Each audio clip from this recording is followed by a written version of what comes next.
DJ, actually, before we get started here, I'd like you to read one of your latest DMs that you sent to Ben when you were asking him about coming onto the podcast. And then I want you to rate yourself on a scale of 1 to 10 on how slimy you felt, with 10 being the absolute slimiest.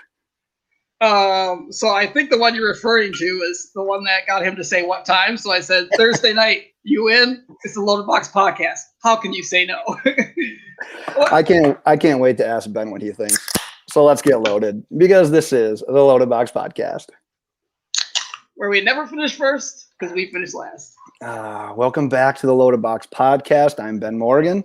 That was DJ Primo, and today we are joined by one of our favorite guests of all time. It's Ben Allbright, who is a host. He's a reporter and analyst for the Denver Broncos flagship station, KOA Colorado, and also keeping up with tradition, he is an alleged raccoon tamer. But yep. Ben, how would you describe DJ's tactics? Are they strategic or are they slimy? Oh, did we lose Ben already? Did he cut out on us? Well, until we get him back here, we can just kind of improvise here, because the plan, if this goes all well, is to have Ben Allbright be on our. Can we hear me now? Yeah, there he is. There we go. Okay, it helps if I turn the mute button off. How about that? Yeah. I was sitting there talking, and I was just like, "What the?" Anyway, his tactics. Yes, I would describe them as slimy, a combination of strategic and slimy. To be fair though, I used the exact same line trying to pick up a date once, and it was exactly as unsuccessful. It's all semi-successful. You're here, aren't you? Yeah, I'm you know me, I'm just messing with you.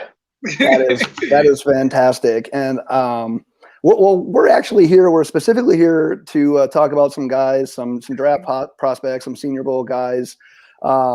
However, man, I just lost where I was. Ben, you totally threw me off by having your mute button on, but I think I'm back. This is what I do. Like if he's the raccoon, then I am mute. Fair enough. Well, now I'm back on track. And so we're going to talk some draft prospects. We're going to talk some free agency. And we also want to talk a little bit about your experience at the Senior Bowl and in comparison to previous years, because I'm guessing Rex Ryan didn't catch you jumping into some girl's van this time around. Oh God, we're still in that story. I think everybody knows that story now.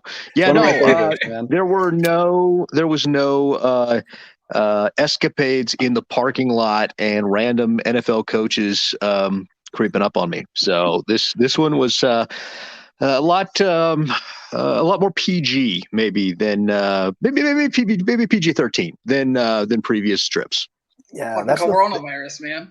That's the thing too with like Senior Bowl and Combine. Like me and DJ have always wanted to go, and this year obviously would have been a terrible like first time experience. But I just think about like other like type of trips and work conferences and things, and I'm like, you know what, the Senior Bowl and like the party and like the get together with people that you've met kind of virtually like this, like it just has to be just off the rails. And then you go to basically what you had there in Mobile just recently, and I'm guessing it was a complete 180. Like, did you guys do any sort of partying, any fun stuff? I did every night. Yeah. There you go. It was not a 180 for me at all. As a matter of fact, I basically just kept up the exact same schedule I always have. The difference is there were fewer people with me. So, hey, you and your hotel alone still counts. It's whatever. Right. Exactly. Me by myself is still a party. Right. As long as there's music playing, it's definitely not. I don't care what anybody says. It's definitely not sad. That's what I do fucking every Friday and Saturday night nowadays. So I open up Club Ben, and we do I flick the light switch back and forth really fast so it seems like a rave. Yep. He did not just say Club Ben. I literally call my by myself drinking with music on Club Primo. Right. And like I didn't have a lot of cash on me, but I did have this jar full of coins. So instead of making it rain, I just kind of made it hail. Yep. Made it hail. Yeah. That's what I like to hear. That's what you got to do. Oh, I love it. Well, Ben, while you were there, it bleeds into my first question, because I'm a Florida Gators fan. I've literally watched every snap of Kadarius Toney's career. I watched a guy that went from like 100% gadget player to a player that had like a legit competent like senior season, and he showed like he could have some flashes of being more than just a gadget player, but what's the vibe around him right now? Are you thinking that coaches see him more so as a gadget type of player, or do you think he has the ability to become that complete receiver at the next level? I think scheme fit's going to be huge for him. I think if you're looking at a more traditional NFL offense, then he probably is a little bit more gadget guy. If you're looking at some of these more innovative, up tempo, newer offenses, then he's more complete for that offense. And I think starting out, he'll probably start out in a little bit of that gadget role as they try to develop him into something. Right. So that's I really think that he's got an incredibly high ceiling. The question is, how long is it going to take him to get there? Right. And the line I always use on players like that is like, I hope the player that he is right now and the player that he could be meet someday, and because that'd make for a hell of a football player. So I think very highly of him. I think he's a potentially a very good football player. The question is where you're going to take him for what he is right now, and how much patience are you going to have trying to make him what he can be. Are you buying into that? That there's a lot of mock drafts and a lot of analysts out there that think he can creep into that late first, early second round conversation. Is that where you're anticipating him going, or you think maybe a little bit farther down? I don't think he's in the first round conversation. I think he's firmly in the day two conversation. The question is where. Right. It's one of those things where you just have to, you have to hope that, that we don't have a combine, so you have to hope that he has a knock it out the park kind of pro day kind of thing, and generate some buzz there. But I think he's in the day two conversation. Right. I agree with that. DJ, what do you got about your quarterback prospect here? So it's just one guy I've been curious, and all my knowledge just comes from being a degenerate gambler, honestly. So everything I get just is from watching college football all season and gambling. But I have to ask about Jamie Newman. I don't know if people know about him. He was Wake Forest quarterback, I believe, transferred to Georgia, then opted out and didn't play a single snap this season. And now he's going to the NFL draft. What realistically, how did he look, number one? What realistically can we where do we expect to see him get drafted? I don't even know what to expect from Jamie Newman at this point. I think you have to. You're looking at a day three project type, right? So I think you have to temper your expectation a little bit. The tools are there, but you're talking about a guy who's had a lot of time off, and having to deal with that stuff, and so I think that if you're gonna bring him in, you're bringing him in with a look at 3 seasons from now, hoping that your quarterback coach and your offensive coordinator can develop him into a viable starting quarterback. I liked what I saw at the Senior Bowl, but you could tell he's raw. Like, he came out day one and impressed, and the best athletes come out day one.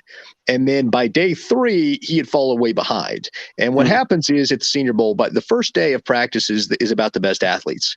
And then by the end, the last practice is about the people who pick things up quickly and are the smart guys, right? Because by then they've caught up to the great athletes. Right. And so, you could kind of see that. You could kind of see that he came in and he's just a guy that's raw and had the best tools. But by the end of it, you could tell that, this guy's a long-term work in progress kind of thing. So if you're a team like, the Atlanta Falcons that has a quarterback on the roster is definitely going to start this year, Matt Ryan, he might be a guy you look at in the late rounds, take a flyer on, because, you got a year that you really don't have anything to do with him. So, and for the record, I'm not trying to make a Falcons connection there. I actually think the Falcons are going to go Trey Lance, but right. Same idea there. Raw guy with a lot of tools that's definitely not going to be starting day one. Yeah. Ben, go ahead, DJ. Well, I just want to follow up with that. Just kind of curious. So if you're him, he's drafted, he's starting on a Monday Night Football game. What is his alma mater? Does he say Wake Forest? Hard Knocks University. I don't. There you go. I was just curious. I'm like, he went to Georgia for a hot second. I was like, what does he say as his alma mater on Monday Night Football? I guess it's whichever one he feels like he doesn't have any animosity towards. If he didn't play for one, it's kind of hard to claim that, but he'll be the guy that says his elementary school or some shit. Right, says his high school, or says like Tulsa Welding School, or something like that. That would be the way to go. Ben, how much do coaches and front office members care about Devonta Smith's size right now? They don't. If you can play, you can play. I mean, it's there's concern in the sense that can this guy's body hold up? That kind of thing. But the reality is, if you can play, you can play. It doesn't matter your size. Just ask Tyrann Mathieu. Right. What is 3 his ceiling, or is he a kind of guy that's going to end up dropping a little bit? Just because, I mean, look at the receivers last year. I mean, just a stacked class, and everyone thought they were going to go so high, and then they all fell, and Ruggs ended up being the first off the board. Is 3 too high? I don't think so. I think that's one you want to put in pencil simply because of the team match there. Mm-hmm. I don't think that I don't think that you're looking at necessarily. I don't think you're necessarily looking at him going number 3 overall, but I think that team match right there works, and that could be number 3 overall. You could see them try to move back a little bit. There's some quarterback thirst right now, and with that carousel still spinning, by the time it gets to the draft, you could have different people picking 2 and 3 that are picking right now. So, I think I think that that's the right team. I just don't know that that's the right draft slot. I'm 100% with you, man. I want to trade back. I want to get him 7, 8, wherever that ends up being. I'm honestly worried that his body, like, I'm scared to just watch him get hit. Like, you talked about his size, but I'm literally worried about him getting just hit one time. Like, I'm gonna cringe when he gets hit. Did you feel the same way about Hollywood Brown?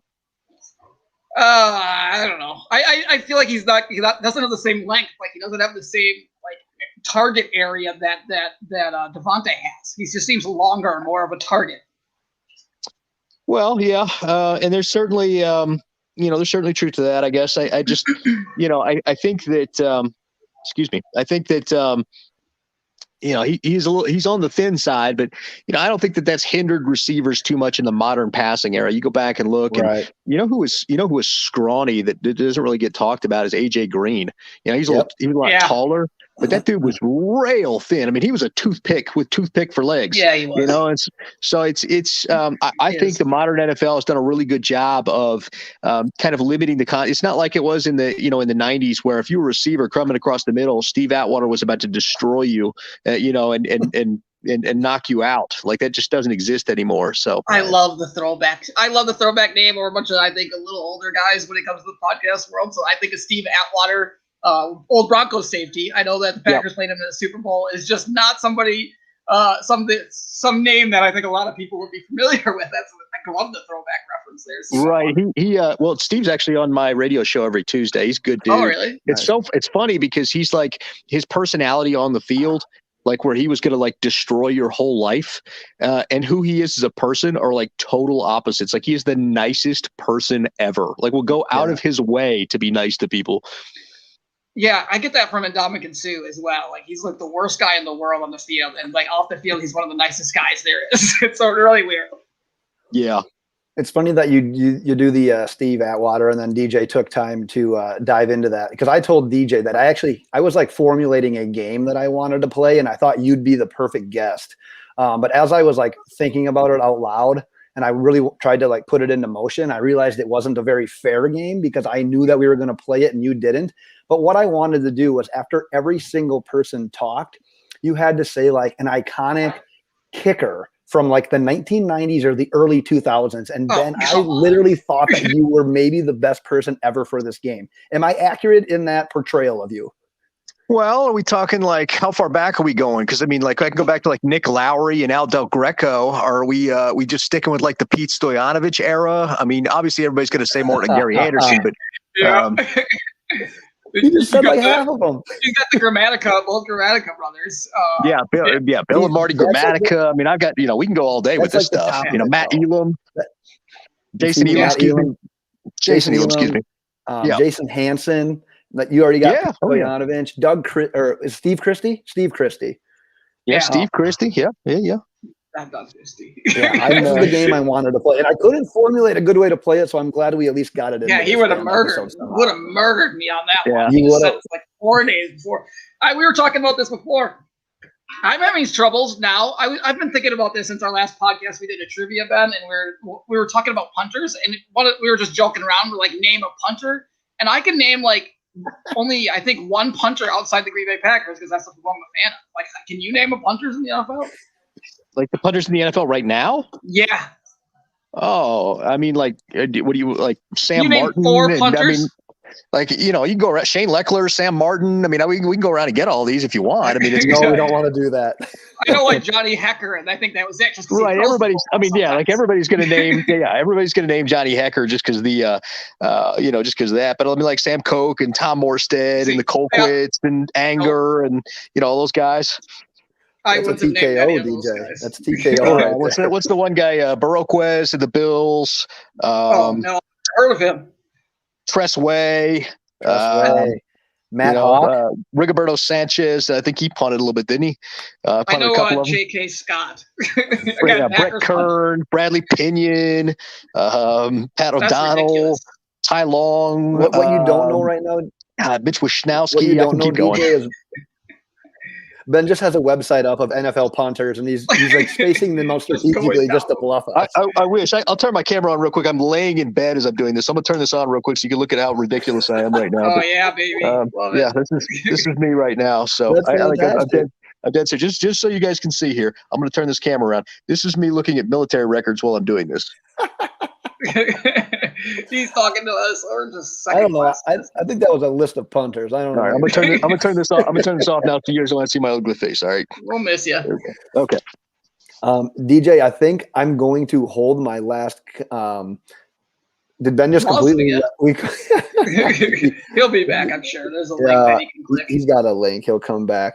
But man, I was spot on there. Like that punter thing. Ben was the perfect damn person to do a kicker game with. And I thought about it multiple ways. I'm like, all right, do you do like who are the kickers in Tecmo Super Bowl, or what are the oh Jesus, me and DJ had Ben in at the same time. Ben, are you back? I'm back. Sorry about that. I went to turn my camera off and closed out of the studio. So in case we ever wondered if I was a moron, that has been settled. It's mute. He's shutting off. It's great. That's what we like though at the Loaded Box. A hot mess right now. Hey, we thrive on thrive on chaos. So pretty much there. I was saying that I'm going to save one of my my combine, or not my combine, but my Senior Bowl questions, just because it's a little bit more lame and it's something only I'm interested in. So just in case we run out of time here, I wanted to get a couple of these in. But Ben, being the way that you cover the Broncos and everything, what did you make of the Jerry Jeudy interview during Super Bowl week on ESPN radio? I'm sure that you heard of it or at least listened to it, and I don't have to go into too many details about what happened. Mm-hmm. Honestly, Jerry Jeudy's kind of a bad interview. And I'll give you a little background. Like we are the, our show is partnered with the Broncos, and we're the Broncos partner station. And so like our show, we get the first interviews, of these players, and they get drafted, all that kind of stuff. Like that's part of the deal with the broadcast rights and all that. We just get perks like that. So we interviewed Jerry Jeudy right after he was drafted, and my radio partner and I were both like, okay, somebody's going to have to coach him up. And he really has not improved in that regard at all. I'm not sure that, I totally blame the entirety of that interview on him. I certainly blame some of it on him because he seemed just, not focused in it. But the part of it at the end there, when the hosts were getting irritated, they gave him like a 45-second long 2-question question that very obviously confused him. Right. And so like, I think that's a part of it too. Like sometimes, I'm not trying to give Jerry Jeudy an excuse because he is a bad interview and he needs help with that. But I felt like the interviewers did not set him up to succeed after they clearly got irritated when he was a little checked out in the beginning. Right. And I guess what I took out of it, because DJ can attest to this. I love Jerry Jeudy. Like watching him in high school, I literally watched highlights of him and was like, wherever this guy goes, I'm following him. Like I'm going to be a huge fan.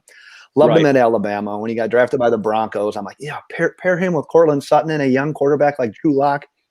This thing is just, you're going to have 1A and 1B there. And one thing that Bart Scott mentioned like during that was like, because you know how it is when you're starting an interview with a player, you're all chummy, you're all nice. And that's how it started. And then as soon as like they dropped him, it was, they turned it to like, well, that's his attention to detail. And maybe that's the cause of the drops. Because DJ will also attest, I can be hard on him. Like I literally text DJ that week 16 or 15 game it was when he had like the 7-8 drops.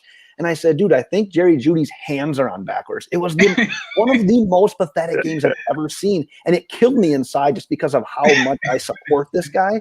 But So I get that, but maybe like it scared me because it's like that attention to detail and just being able to just show up to a commitment on Super Bowl week.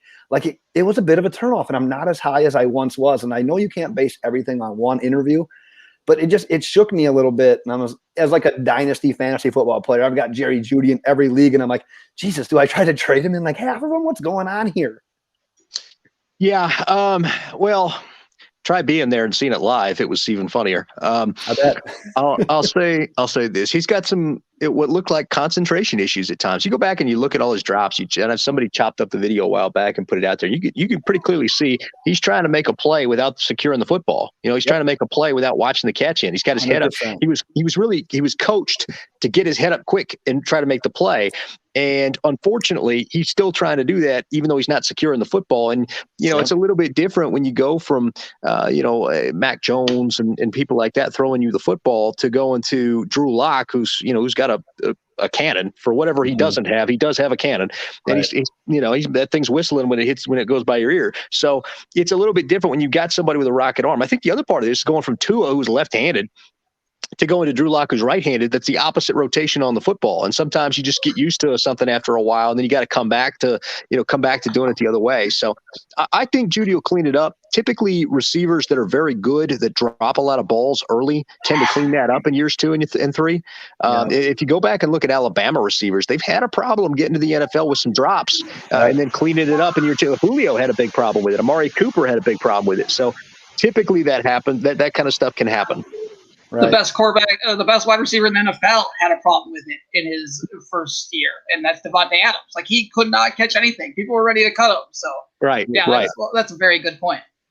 Absolutely. DJ, speaking of the Packers, what do you got here? We're jumping into some free agent questions, and obviously I'm a Packers fan, so I'm going to be a little biased. But what do you foresee? Number one, I'm going to say, what do you foresee happening? I guess your insider. I don't care if you know anything, just your thoughts on it, just being kind of an insider in the NFL. See happening with Aaron Jones, and do you have any insight on JJ Watt, and like what's the chances that the Packers can free up enough cap space to bring a guy like that in?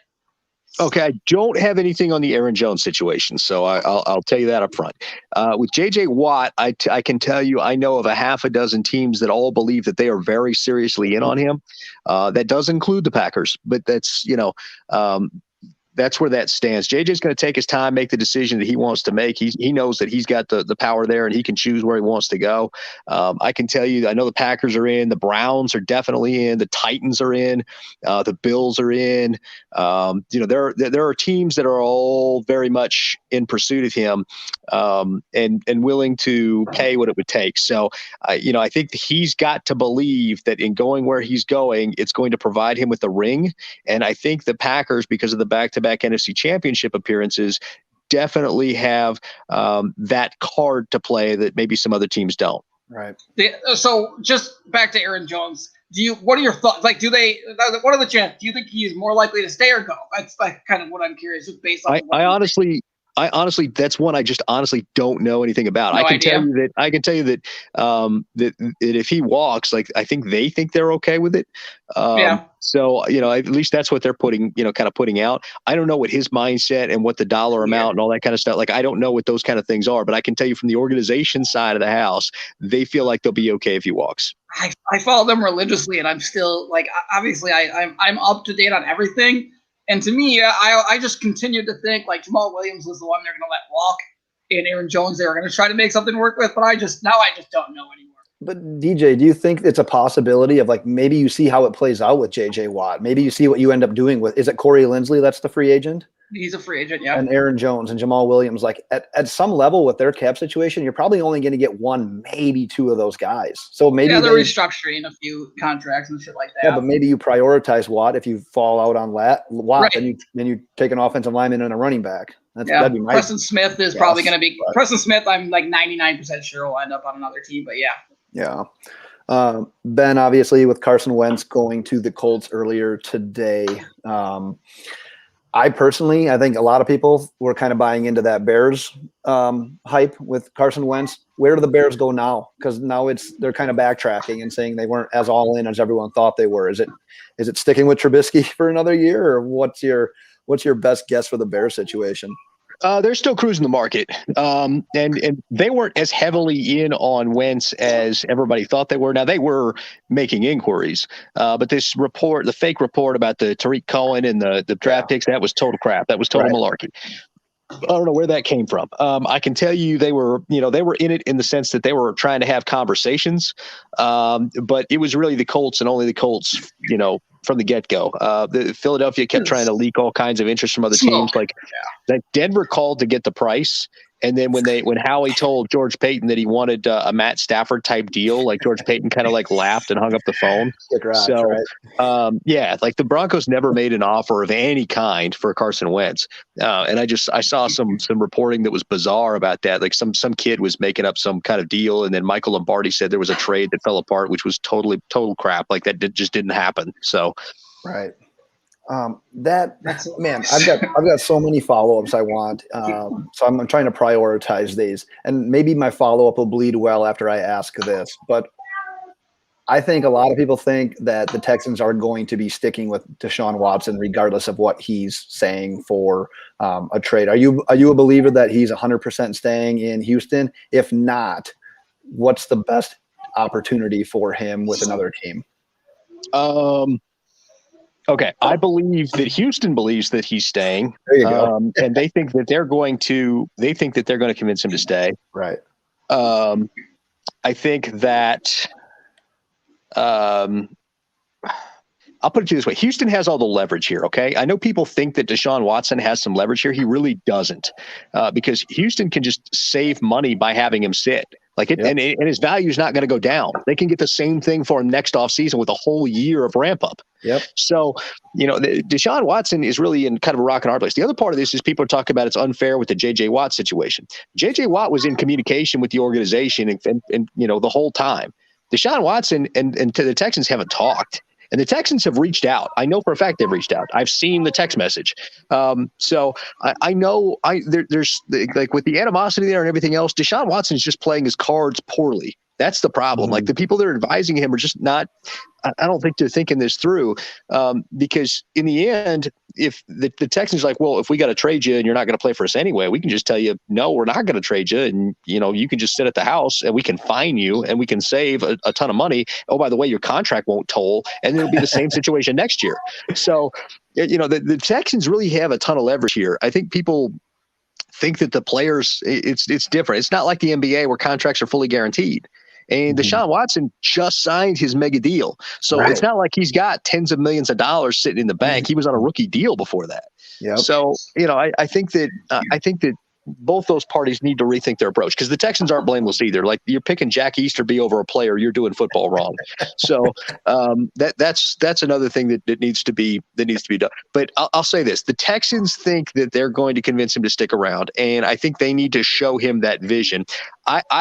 I don't believe. I mean, like, if I had to bet one side or the other, I bet he's with the Texans next year, or at least they hold his rights.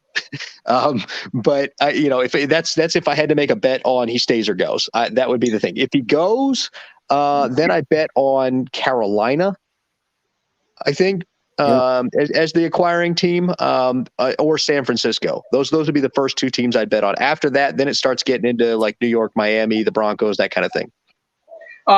So you think, just talking about Deshaun Watson, building off of that, number one, do you think it's just him not responding is just that he just wants to be away? Like, he had a frustrating season and he it's not even strategic. Like, he just wants to not fucking communicate with anybody on that team, and he has the right to do that, in like that case? I think he has the right to do whatever he wants. Right. That said, I think the team is like, hey, communicate with us so we can fix this. Although the team also has the, thing where they promised him input and then didn't really kind of give him that. Exactly. So there's, it kind of cuts both ways. It's one of those situations. You ever had a situation with like a buddy of yours and his girlfriend, and they're fighting, and they're both at fault because you saw the whole thing, but each one of them is convinced they're totally right and not in the wrong. And so like it's kind of like one of those situations, like both these, like Deshaun, you're a player, dude. You're not going to make organizational decisions. It's just not going to happen. I don't care who you are. That said, like they didn't keep up their end and saying they were going to keep you in the loop. So I totally get it. And then, the other personal problems he's got with Cal and Jack and all that kind of stuff, like they're going to have to work all that out. Like honestly, if that many players are telling you that Jack Easterby is a problem, then Jack Easterby is a problem, right? And whatever Jack Easterby's intent is, it's long since gone a different direction. So they need to have like a come to Jesus, no pun intended, meeting and like, all sit down and be like, here's, I don't know what problems Jack Easterby needs, like, I don't know what problems you guys have with me. So why don't you air those out? And I can look at trying to correct that. And I can tell you where I was coming from and we can all get on the same page. So what if he just shows up and pulls like a Brandon Marshall? Like he's just punting balls in practice and like shit like that. Like a modern day James Harden. Yeah. So he's showing up and he's just like not doing it. He's like there, but he's just punting the ball and whatever. Because it was the Dolphins that Brandon Marshall did that for, right, Ben? Oh, I think that was Denver, wasn't it? Or was it Denver? Yeah, it was Denver. It was Denver. Look, what Deshaun Watson, I mean, if he wanted to keep up his stance but make his contract whole, basically what he needs to do is show up to camp and do all his stuff, and then right when it comes to the first week or it comes time for him to play in a game, all of a sudden his back is too tight. And because that's impossible to prove. Like there's no medical testing. You're right. I'm having back spasms. There's nothing you can do to prove or disprove that. So I feel like that's the direction that if they're going to go somewhere, like that's the direction that he needs to go if he's going to be like super petty. Right. Yeah. By the way, fun Brandon Marshall connection here. The day that the Dolphins acquired him, I called my boss and said that I was taking the day off to party and golf because I was so excited. Like for Brandon Marshall. I love Brandon Marshall. You can't. He was a heck of a receiver, man. He was really good receiver at his time. Yeah. I just wouldn't take time off for it, but you got. I'm gonna break out of football for a second. So, and we were kind of talking about this, but I'm not even gonna go into detail. But I follow you obviously on Twitter. I see you in battles a lot. Blah blah blah. There's some frustrating stuff. I just don't understand why you don't like. We're just a bunch of scrappy, muddy fucking dudes. Just send us, like, just stick us, like, you can get out of it and just send the Loaded Box podcast, like, at me in one of those tweets, and I'll go after it with some guy. Like, why don't you just get me involved? I love that shit. Ben, actually, before you answer that or speak on that, I don't want to be in the mud. Give it to DJ only. Don't tag Loaded Box. Tag DJ on that. My only thing, like if someone beefs with us on Twitter, I go the Levitard route. I screenshot their face after I blow it up and I respond with that. Like that's the end of it. That's all I want to do. So at DJ, don't drag me into that. Yeah, to me, and I'll remember that. Like in the end, Ben don't want the smoke. Benjamin does want the smoke. DJ doubles down and definitely wants the smoke. So like, I want all of it. I want every single piece of it. Yeah, it's funny. I don't know why people don't, honestly, I don't know why people have such an issue with me and all that kind of stuff. Like it's like there are people that have never met me, don't know me in any way, shape or form, and spend all day like obsessing and being angry. They spend real life energy being angry at somebody they don't know a thing about. And I'm like, dude, put your phone down and go outside. Right. And here's the thing, Ben. Here's the thing. They'll get angry at you. Send them to me. I know nothing about them. I will get angry at every single thing about them because I'm a fucking professional at just being pissed. So I will fight with them until 2 o'clock in the morning. I promise you that. Yeah, it's pretty funny. Like it's so weird to me that like the obsessives and all that kind of stuff, and the you didn't do this, you didn't do that, and then they're like they think that I made all this stuff up, and I'm like, look.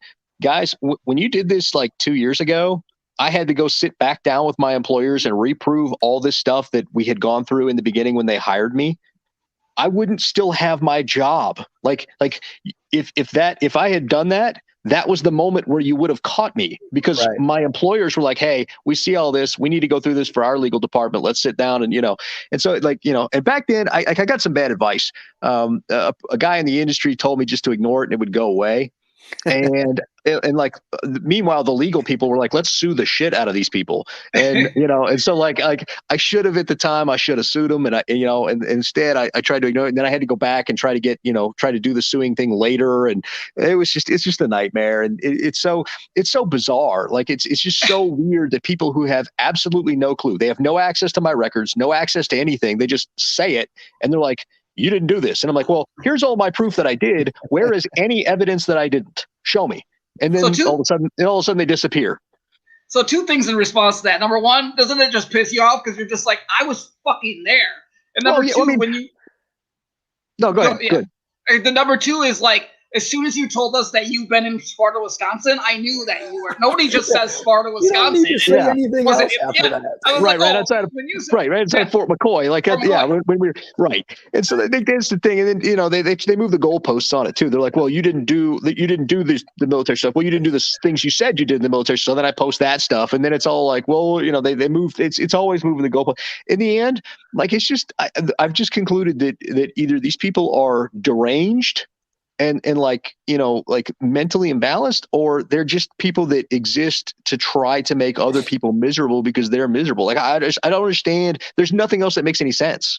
Like it just doesn't make sense. Right. Like I would never spend time. I'm going to be honest. Like, love you guys. Love coming on the show.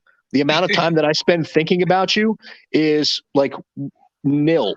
Like when we're coming on the show, I'm like, oh yeah, I get to be on with DJ and Ben. But like otherwise on my day to day, like last Thursday, didn't think about you guys for a second. Fuck off, man. But right? And you didn't think about me. Like that's how normal sane people are. Fucking day. Right? You just like, but that's how normal sane people are. You don't spend time out of your day thinking about me. Like I didn't spend time. Like I'm just being honest, And so like that. Like I don't understand. Like I can't conceptualize how bizarre you have to be to do that. Like I just can't. It doesn't register with me. Does it sort of like? I hate to keep going on this tangent because I have other things I want to say, but you've got DJ's triggered this. Doesn't it kind of bother you? Like I've noticed with Twitter, even within the last year, it seems like it used to be a place I would love to go on and just check out all the updates. Now it just seems like everyone hates each other. Like you're going at it. Have you ever gotten to that point where you're like, you know what, fuck it, I don't need Twitter. Like it is a great avenue to share your work, to connect with others. But at the same time, like when is enough? Like is at some point, like is Twitter just going to get overrun? Because it's just so saturated right now. And it's just angry people yelling at other angry people. Yeah. And I have thought about it. I have thought about pulling the plug. Like recently I came pretty close. Yeah. I've thought I reached out to somebody who's a social media manager about having her handle my social media going forward. I mean, but like it sucks, right? It sucks for me because I built my account. Right. Yeah. I mean, I built my account on interaction. I built my I was, I was just a guy. I was a bored, retired business dude sitting at a house, and had some connections in the league and put up a Twitter to laugh at people who are wrong about stuff. There you go. And when I built this Twitter on interaction and interacting with people. And so cutting that off for me was kind of sad. Like the idea that I would do that is kind of sad, but it's kind of gotten to the point where I almost have to just because you get people like this, this guy, the reason I'm having to do all this today is this local guy. And he's a total sleazebag. Absolutely nobody in this town, in this market, A, knows who he is, and B, the people that do are all like, yeah, this dude's a total douchebag. And so I'm having to go back because they in 4K cut a video podcast making claims, and I'm like, welp, you just screwed yourself. Yep. So now I got to go back and I got to do all this stuff, and it's just annoying to me that I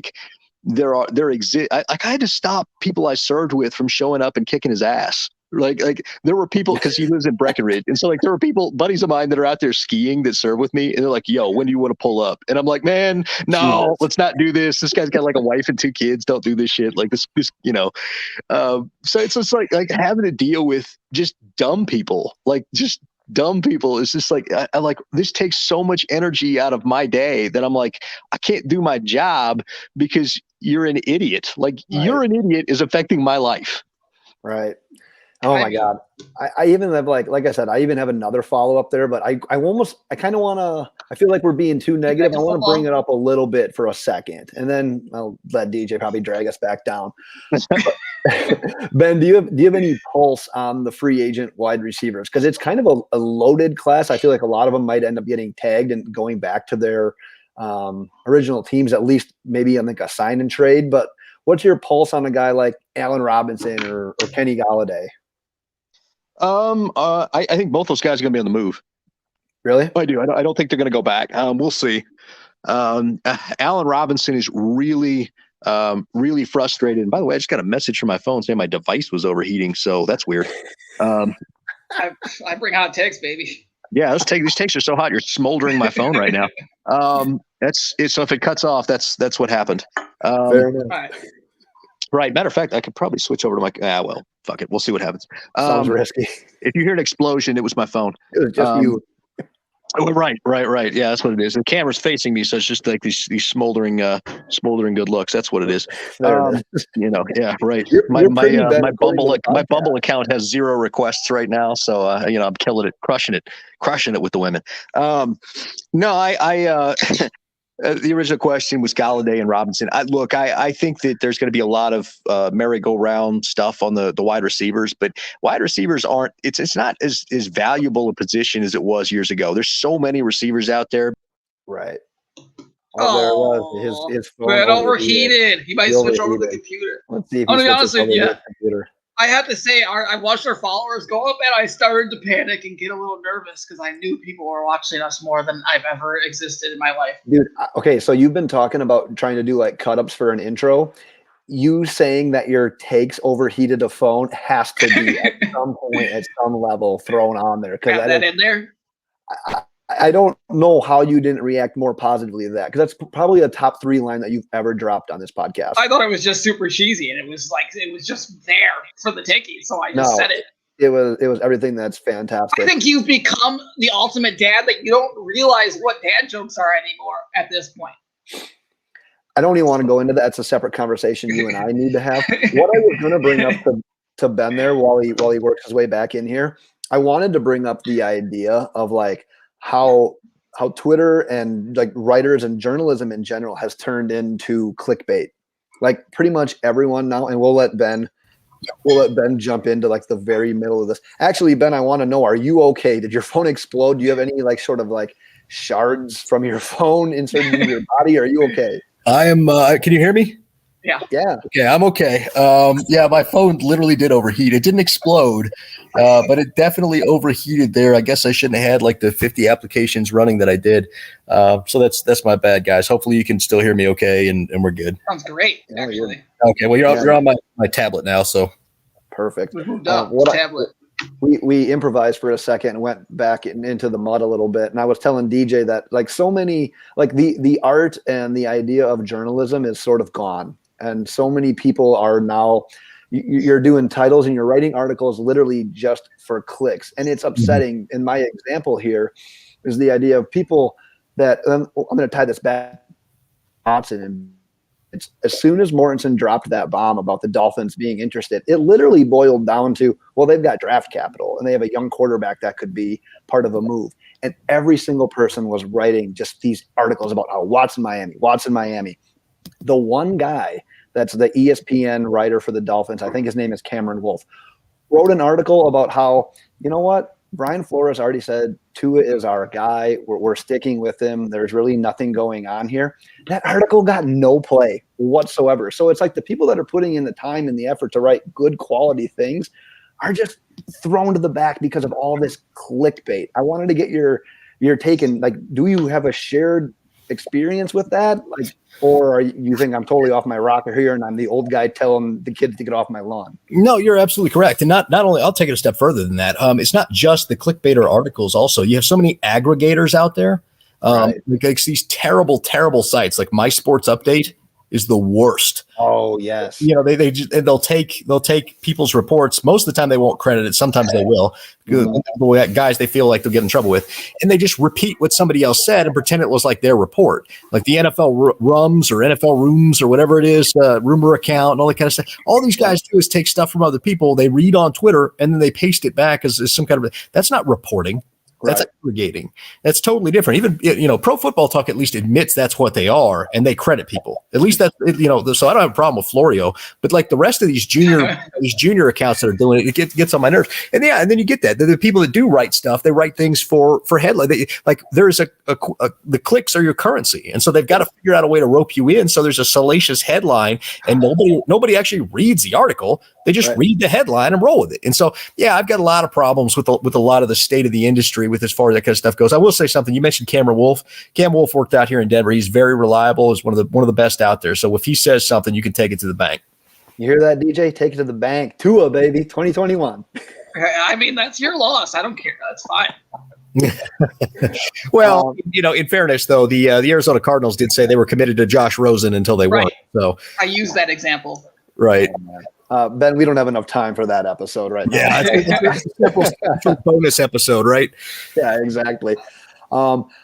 Keeping up with tradition, Ben, I do want to ask you a few rapid fire questions, but before I do that, I want to turn it over to DJ to see if he has any other normal non-rapid fire questions for Ben. Well, I can ask my last question here. It was just because it was on a podcast, and I don't know if you're aware of it, and I'm sure you are because it's AFC West. John Gruden was on the Richard Sherman and the Chris Collinsworth podcast. And basically, I don't know if there's like tampering in the NFL or whatever, but he basically talked to him about coming to Las Vegas. What's the likeliness that he ends up with the Raiders and Richard Sherman?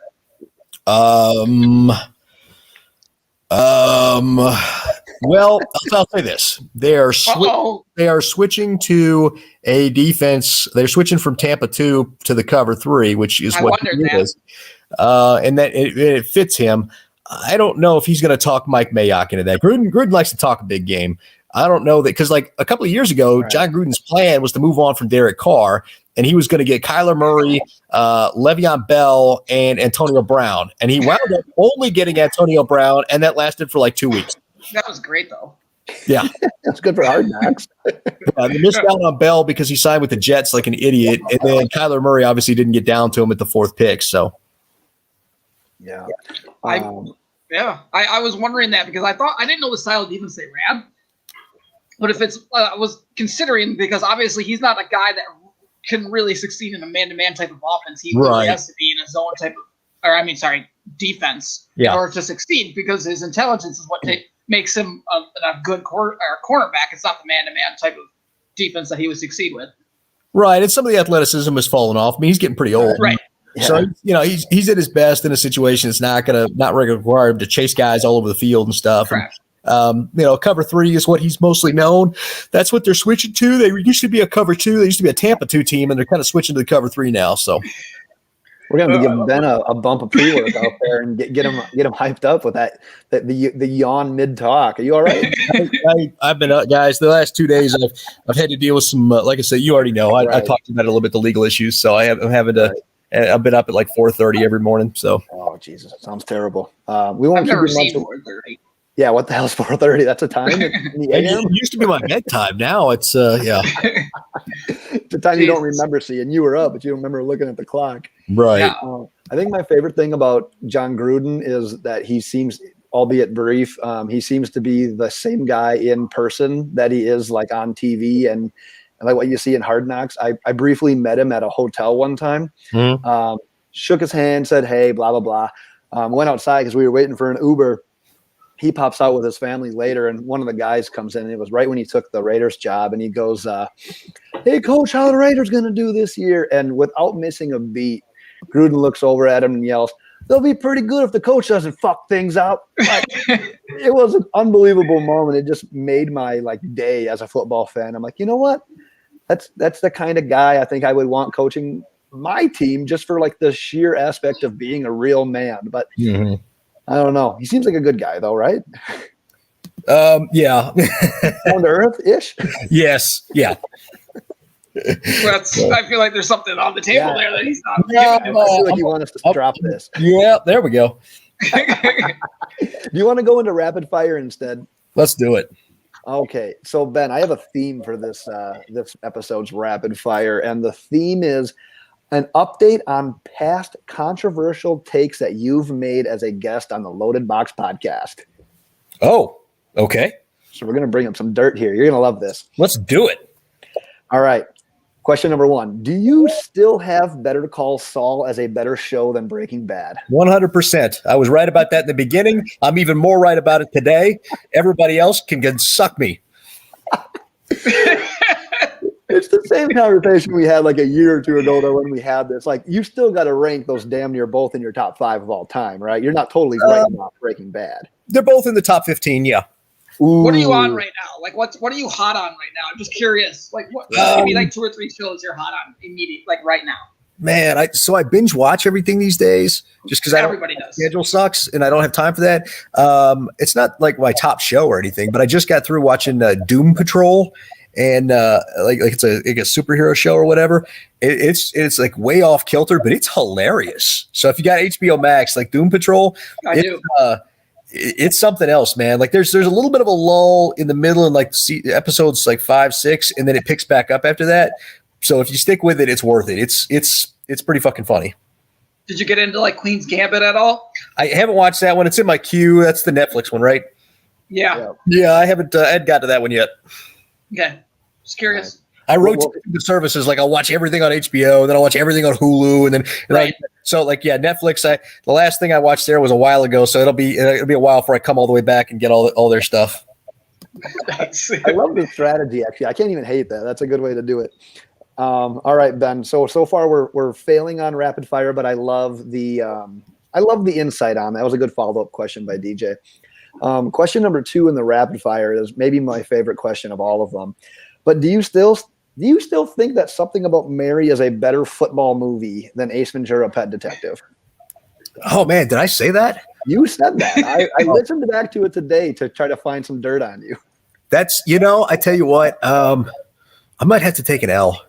I think I got to take an L.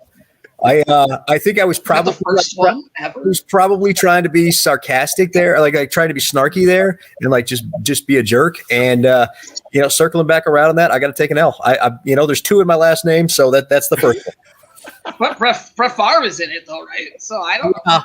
Right. But I still the Dan Marino actual appearance, kind of thing versus Brett Favre. I gotta take an L there.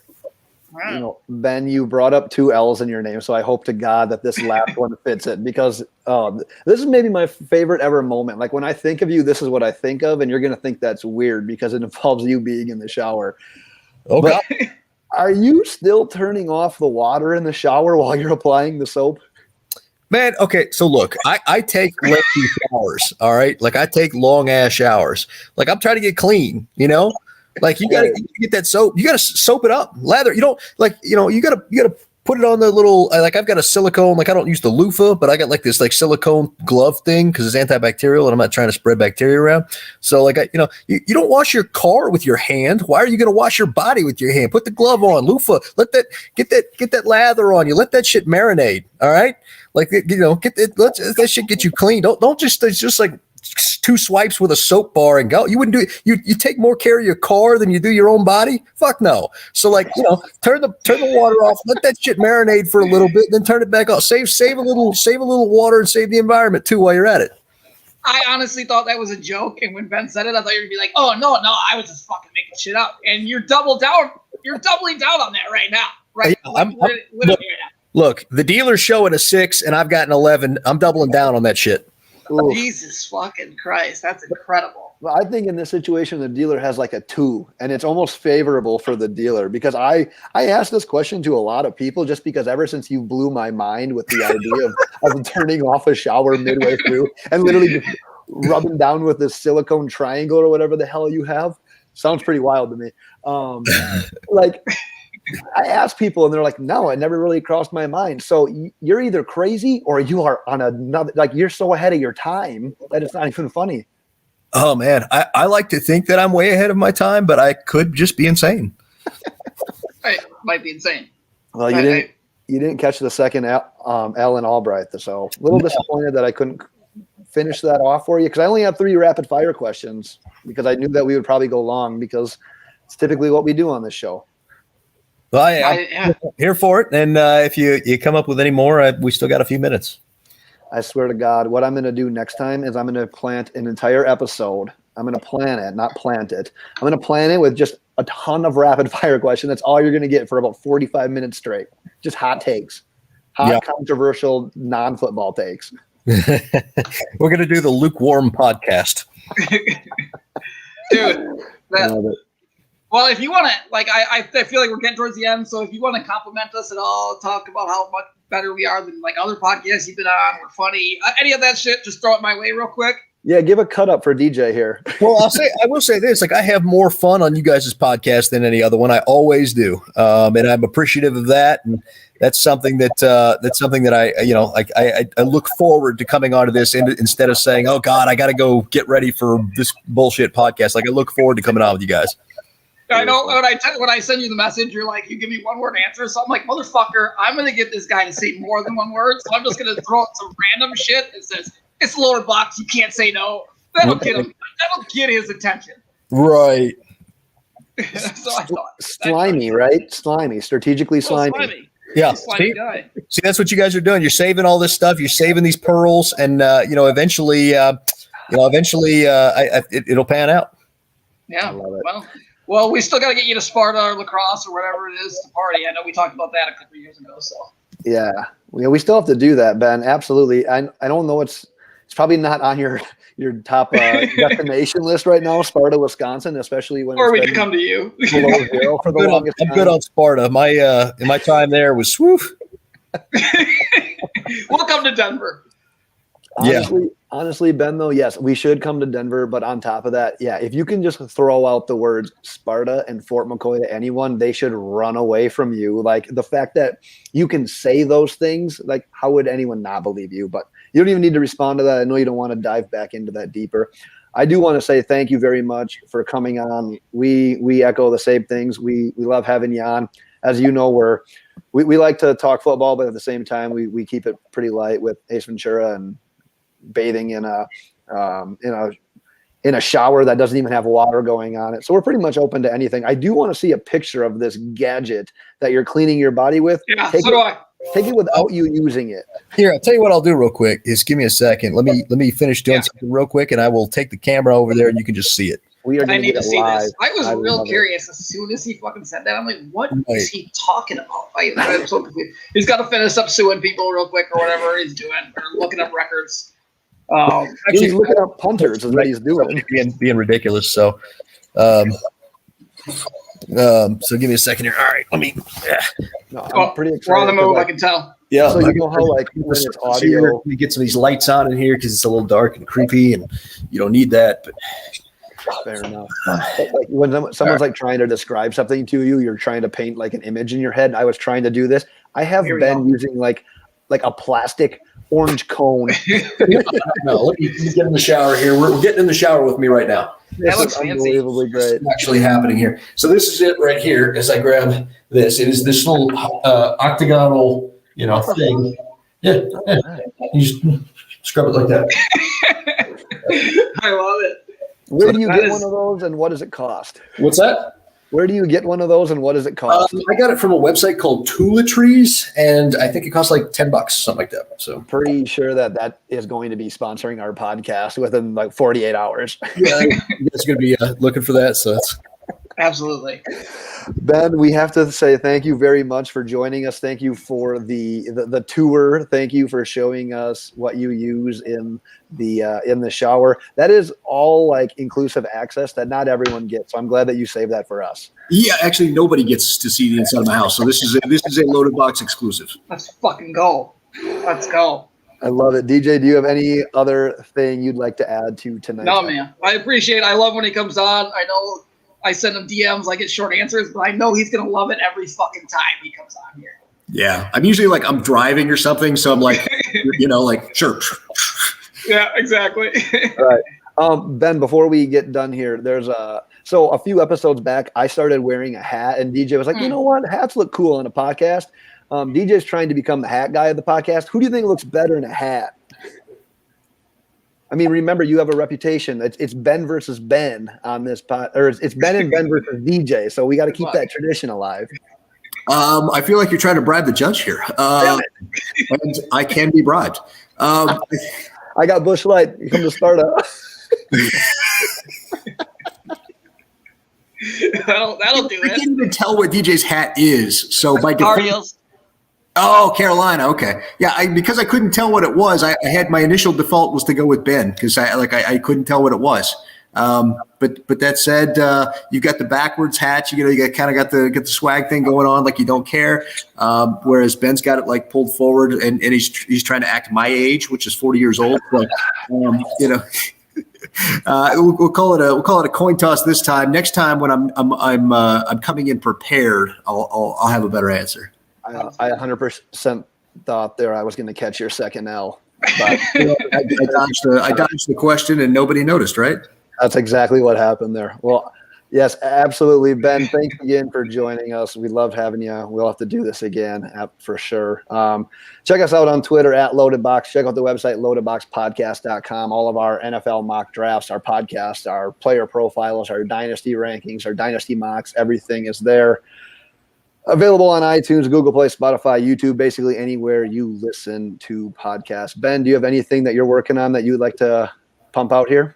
Yeah, if you guys want to unfollow me at Allbright NFL, it's a dumpster fire, and I hate that guy, so you might want to unfollow him. Maybe the favorite thing that a guest has ever said to unpromote himself on our podcast. Fantastic. Well, Ben, we appreciate your time, and have yourself a good night. And DJ, why don't you go ahead and send us out? Bye.